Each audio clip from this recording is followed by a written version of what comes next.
I'm going to ask you to turn, if you will, to the book of Proverbs, the 11th chapter.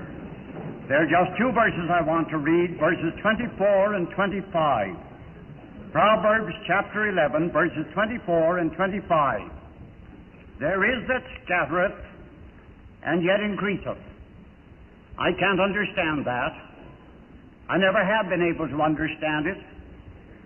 It's a paradox, but over 40 years now, I have seen it work, and I know it works. There is that scattereth and yet increaseth. How can you give away what you have, and then have more left after you have given away than you had before you gave away? That's what this verse says. There is that scattereth and yet increaseth, and there is that withholdeth more than is meet, but it tendeth to poverty. You hang on to more than you ought to hang on to, and the result may be poverty. The liberal soul shall be made fat, shall prosper, and he that watereth shall be watered also himself. Years ago, I was holding an evangelistic campaign in the great church of which Dr. Paul Reese was the pastor in Minneapolis, Minnesota.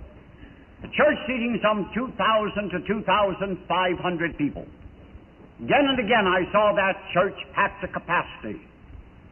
One night at the close of the service, after the benediction had been pronounced, I was standing in the pulpit when I saw a well-dressed businessman walking up the aisle, and I saw that he wanted to say something to me. As soon as he got within speaking distance, he cried out, "Dr. Smith, I owe you everything I am and everything I have in life." I looked at him in amazement. I said, "You owe me everything you are, everything you have in life? I don't understand. Explain." Years ago, he said, during the days of the Great Depression, I was living in your city, the city of Toronto, Canada. I was down and out. I was so low that I could hardly reach up and touch bottom. I had lost my position. I was dressed in rags. I was deeply in debt. My wife had left me. My 2 daughters had left me. I was tramping the streets of Toronto looking for a job, and I couldn't find a job for love or money. One day, he said, I was walking along Brewer Street. I happened to be passing your church. The doors were wide open. I heard singing on the inside, and having nothing else to do, I went in, and I sat in a pew at the back of the church. He said, you were holding one of those annual missionary conventions of yours, and you yourself, you were in the pulpit. But he said you were making so many absurd, so many foolish, so many nonsensical statements. As a matter of fact, he said, you were talking so much utter nonsense that I sat up and listened. He said, you were saying, give and it shall be given unto you. You were saying, square with God and God will square with you. You were saying you can't beat God giving. You were saying God will be no man's debtor. He said, I'd never heard anything like that in my life before. Why, he said, you were talking right up my alley. What I needed more than anything else was money. And you were telling me exactly how to get it. You were saying, give, and it shall be given unto you. Just to see whether or not you were telling the truth. He said, I took my pencil out of my pocket. I signed one of those faith promise offering envelopes of yours. And I promised God a certain percentage of all that He might give me in the future. Well, of course, that was easy for him. He didn't have a cent to his name. He could promise God a percentage of anything that he might get in the days to come. He said, I handed the envelope to one of your ushers, and I walked out of the church. Then he said it happened. Within a few hours, I had a job. The first I'd been able to get for months. At the end of the week, he said, I figured out exactly the percentage I'd promised, and I paid it in to God's work. At the end of the next week, I figured it out again exactly, and I paid it in. Then he said I got a raise in my wages. And he said it was working so wonderfully that at the end of the next week, I again figured out the exact percentage, and I paid it in. It wasn't long, he said, before I got another position. Then I was getting more money. And again, I figured out the exact percentage that I promised in your church, and I paid it in. He said, to cut a long story short, it wasn't very long until I threw away my rags. I got a new suit of clothes. I paid up all my debts. Then my wife came back to me. My 2 daughters came back to me. And now he said, we're living here in the city of Minneapolis. I have a splendid position. I'm a prosperous businessman. We own our own car. It's all paid for. We own our own home. And it's paid for. We have money in the bank. We have money in our pockets. And he said, we owe it all to you. I took you at your word back there on Bloor Street that day, and God did what he said he would do. I can't tell you, my friends, how many have come to me with exactly the same story. During the days of the Depression, scores of men came to the People's Church asking for a shakedown or a handout. You know, very often I would ask those men this question. I would say, tell me, when you were earning money, did you square with God? I never had one single man who could answer in the affirmative. Every man answered no. When I was earning money, I spent it all on my own family and on myself. Let me tell you something.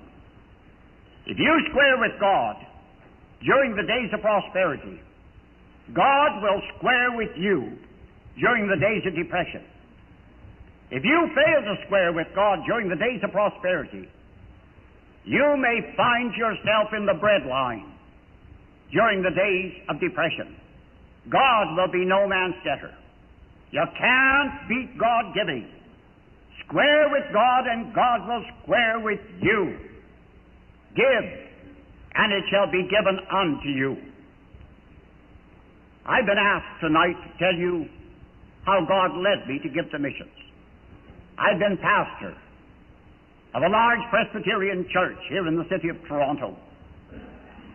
A church seating some 1,800 people when I was in my 20s. After a few years, I resigned from that church, and I became pastor of a church that held an annual missionary convention. Now, I didn't know anything about a convention. I'd never seen one in my life. I became pastor on the closing Sunday of that convention. I sat on the platform back of the sacred desk. I sat watching the ushers as they walked up and down the aisles, taking up the faith promise offering. Suddenly, one of those ushers had the audacity to walk right up to the platform, step onto the platform, and hand me, the pastor of the church, one of these envelopes. I took it from him. I studied it. In dependence upon God, I will endeavor to give toward the missionary work of this church each month the amount checked for the next year. I had never held one of these envelopes in my hand before. I didn't know anything about a faith promise offering. I had never seen a convention. And so I closed my eyes and I started to pray. I said, Lord, and this happened in 1921, nearly 50 years ago. Lord, I said, I can't take part in this offering. This church is only paying me $25 a week. The First World War is on. I have a wife to support and a family. We're trying to buy our home. Prices are sky high. I said, Lord, I cannot participate in this offering. I have nothing in the bank. I have nothing in my pockets. I do not have 2 cents to rub against each other at the end of the week. Then the Lord started to talk to me. Now, I didn't know that that morning God was going to teach me a lesson that I, in turn, would teach to tens of thousands of Christians all over the United States of America in the future years. But so it was. For presently God said to me, I'm not asking you for what you have. I said, Lord, you're not asking me for what I have. No, I'm not asking you for what you have. Well then, Lord, what are you asking? I'm asking you for a faith offering. How much can you trust me for? Well, Lord, I said, that's different. I've never given a faith offering in my life. They never taught me to give a faith offering when I was in seminary. The only kind of an offering I've ever given has been a cash offering. Lord, how much can I trust thee for? You'll have to tell me. Now I thought God might say $5, because once in my life, as a Presbyterian minister, during the year, I had managed to give $5 to missions, once in my life. I didn't know what God would say. Now, I'm not going to try to tell you tonight that God spoke to me in an audible voice. But I can remember it as though it were yesterday, even though it happened nearly 50 years ago. For as I sat there, with my head bowed, my eyes closed, suddenly the Spirit of God said to me, $50! And I opened my eyes, I looked around in amazement, wondering where the voice had come from, wondering what God had actually said. $50, Lord. 2 weeks' salary. How can any mortal man give 2 weeks' salary to missions, let alone a minister? But you know, God never changed the amount. Again he whispered, $50.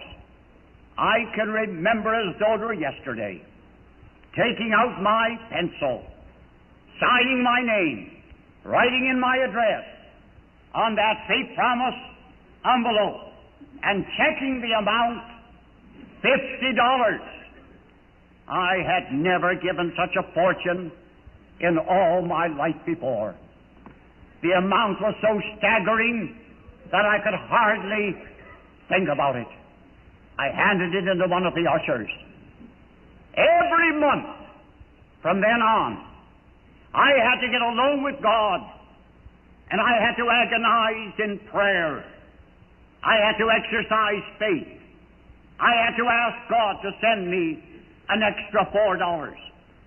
And do you know that in answer to prayer, month by month, without one single exception, God sent me the extra $4. At the end of the year, I had paid in every cent of the $50 I had promised 12 months before. But this is what I want to get over to you tonight. I received such a spiritual blessing. It was such an inspiration. I was so thrilled. My heart was so filled with joy that at the next convention, I doubled it. And by faith, I made it $100 for the year for missions. And again, God answered prayer. My faith commenced to grow. And once more, God sent it in. At the next convention, by faith, I doubled it again. And I made it $200 for the year for missions. And again, God sent it in. And then the church raised my salary from $25 a week to $40 a week. Now I was on Millionaire Road. Now I had so much money that I knew I could give more than I'd ever given before. At the next convention, I doubled it once more. I made it $400 for the year. Then there came a day when I doubled it again and made it $800 for the year. And I think I'll never forget the day when I doubled it once more and made it $1,600 for the year. And now I've got thousands upon thousands of dollars in the bank of heaven. And if I'd waited until I had the cash, I wouldn't have anything in the bank of heaven, because I never would have had the cash. I gave it when I didn't have it. I gave it when I didn't know where it was coming from. I gave it when I had to trust God for it and walk by faith. God sent it in. And from that day to this day, I have been giving a faith promise offering. And I wouldn't dream of going back to the old method of giving. Now you say, Dr. Smith, what is a faith promise offering? Three things. First, a faith promise offering is not a cash offering. You do not have to have one single penny in your pocket in order to give a faith promise offering. For instance, suppose I have a dollar bill in my pocket. All I have to do is to tell that hand to go into that pocket, find that dollar bill, and put it on the plate. I'll never have to pray for it. I'll never have to exercise faith for it. I'll never have to trust God for it. I've got it. All I have to do is to be willing to give it. That's a cash offering. I never take up that kind of an offering for missions. That kind of an offering brings very, very little blessing. A faith promise offering is not a cash offering. Therefore, if you are here tonight and you have no cash, you can still take part in this faith promise offering. Second, and I want you to get this, it's very important. A faith promise offering is not a pledge offering.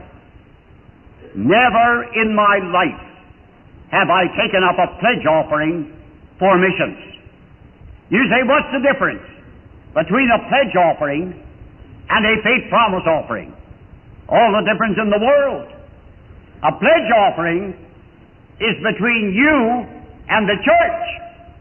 And if you don't pay it, the church will have a right to send the elders around to collect it, because you owe it. You have pledged it. I never take up that kind of an offering for missions. What is a faith promise offering? A faith promise offering is between you and God. Nobody will ever ask you for it. Nobody will ever demand it of you. Nobody will ever call on you in order to get it. It's a transaction between you and God. And if you can't pay it, all you have to do is to give your excuse to God and nobody else. And if God is willing to accept your excuse, then you'll not have to pay it. It's a secret transaction between you and God. That's the only kind of an offering I've taken up for missions for the last 40 years. Third, a faith promise offering is a Bible offering. It is a scriptural offering. It is a Pauline offering. And I like to do things according to the Word of God. You remember how the Apostle Paul would come to a church? He wanted money for the poor saints at Jerusalem. He knew the people did not have it. Therefore, he did not take up a cash offering. He knew he couldn't get what he needed. He took up a faith promise offering. He said, I'm coming back in 12 months. You have it ready. I'll give you 1 year to prepare. Then he left them. About 3 months before it was time for him to return, he sent Titus, you remember, to remind the church of the promise that had been made when he had been there, and to warn the church that he would be coming along to collect it at the end of the year. And then when the year was up, the Apostle Paul went back to that church, collected the amount that had been promised 12 months before, went to Jerusalem, and relieve the needs of the poor saints there. You say, where do you get that? Have you ever read chapters 8 and 9 of 2 Corinthians? Let me make a suggestion. Let me suggest that when you go back home tonight, you get your living letters. Turn in your living letters to 2 Corinthians. Read chapters 8 and 9. The Apostle Paul talks about nothing in those two chapters except money. I know of no one who pled for money like the Apostle Paul did. You read those two chapters from living letters, and you'll find that the Apostle Paul took up faith promise offerings. And that's why God blesses it as He does. It's a scriptural offering. It's a Bible offering. One last thing. Why is it that these faith promise offerings are so successful? I'll tell you why.